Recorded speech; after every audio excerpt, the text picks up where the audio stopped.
L'incendie de forêt étant un risque qui revient chaque été, il faut donc l'intégrer dans votre mode de vie. Vivre avec le feu, c'est, à l'amorce de la saison à risque, posséder un débroussaillement parfaitement entretenu. Il ne faut pas avoir de végétaux coupés sur le terrain, ni de tas de bois non protégés contre la maison.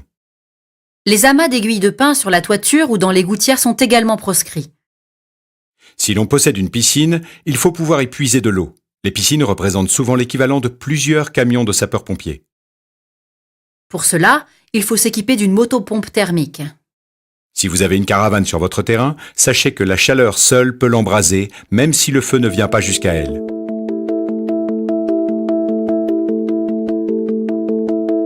À l'approche d'un incendie, n'oubliez pas que si votre propriété est débroussaillée réglementairement, vous pouvez vous confiner à l'intérieur de votre habitation, si elle est faite en dur. Cependant, si votre propriété n'est pas conforme aux règles exposées dans les chapitres précédents, vous devez évacuer votre habitation bien à l'avance, sans gêner les opérations de lutte et en emportant le strict minimum. Dans tous les cas, suivez les instructions données par les personnes habilitées, à savoir la gendarmerie, la police ou les pompiers. Si vous restez dans votre maison, certains gestes seront à observer avant que le feu arrive chez vous. Il faudra rentrer tous les objets susceptibles de s'enflammer, calfeutrer les portes et les fenêtres de linges humides, ouvrir le portail pour faciliter l'accès au secours, fermer les bouteilles de gaz et les mettre dans l'eau de votre piscine ou à l'abri, garer les voitures et les caravanes, vitres fermées, à l'abri de la maison, côté opposé à la direction d'arrivée du feu. mettre les tuyaux et la motopompe à l'abri pour pouvoir les utiliser après le passage du feu. Rentrer dans un bâtiment en dur et ne jamais s'approcher du feu. Essayer de le combattre est extrêmement dangereux. Sachez à titre indicatif qu'à moins de 40 mètres de flammes faisant 8 mètres de hauteur, ce qui est courant pour un feu de forêt, vous risquez de graves brûlures, voire de perdre la vie. Vous devrez aussi Fermer portes, volets et fenêtres et les calfeutrer. arrêter les systèmes de ventilation électrique et boucher les appels d'air tels que ventilation et trappes de cheminée, Prévoir des lampes de poche ou des bougies. constituer une réserve d'eau dans la maison, Ne jamais décider de partir au dernier moment. Vous pourriez vous retrouver au cœur de l'incendie sans aucune protection. Je me suis déplacé vers les fenêtres. Là, j'ai été regarder ce qui se passait dehors. Donc j'ai vu un front, disons, de fumée à l'horizontale opaque qui passait avec une très forte chaleur à travers les vitres que j'ai ressenti. Et en l'espace de, on va dire, j'estime ça 7-8 minutes maximum, mais relativement vite, j'ai vu que ça s'éclaircissait. Et à partir du moment où ça s'éclaircissait, que j'ai vu que des petites flammes commençaient autour de la maison à entamer la petite végétation, les petits arbustes qui étaient autour, je suis ressorti. Je n'ai pas pu respirer, donc je suis rentré chercher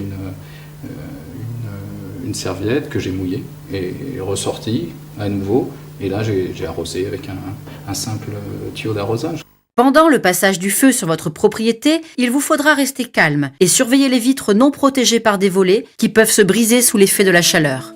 Dans ce cas, il vous faudra éteindre rapidement les particules enflammées entrant dans la maison avec votre réserve d'eau.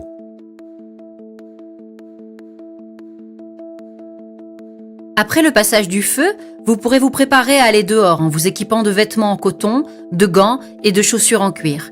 Une fois la fumée extérieure dissipée, vous pourrez sortir et contrôler l'état des portes, des volets, de la toiture et de la charpente.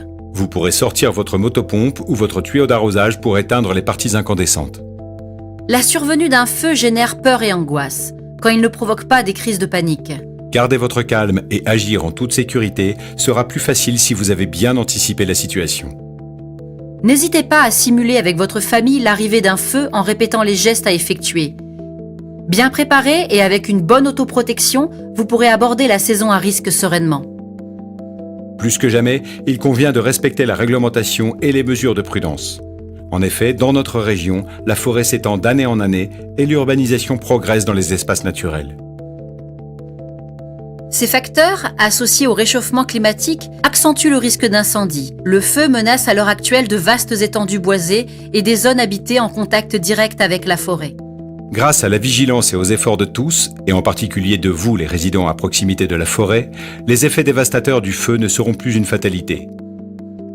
En vous autoprotégeant, vous participerez à l'effort de protection de la forêt et renforcerez les dispositifs de défense contre l'incendie conduits par les pouvoirs publics.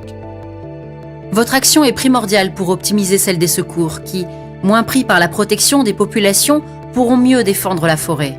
Vous autoprotéger du feu, c'est aussi protéger la forêt, notre patrimoine.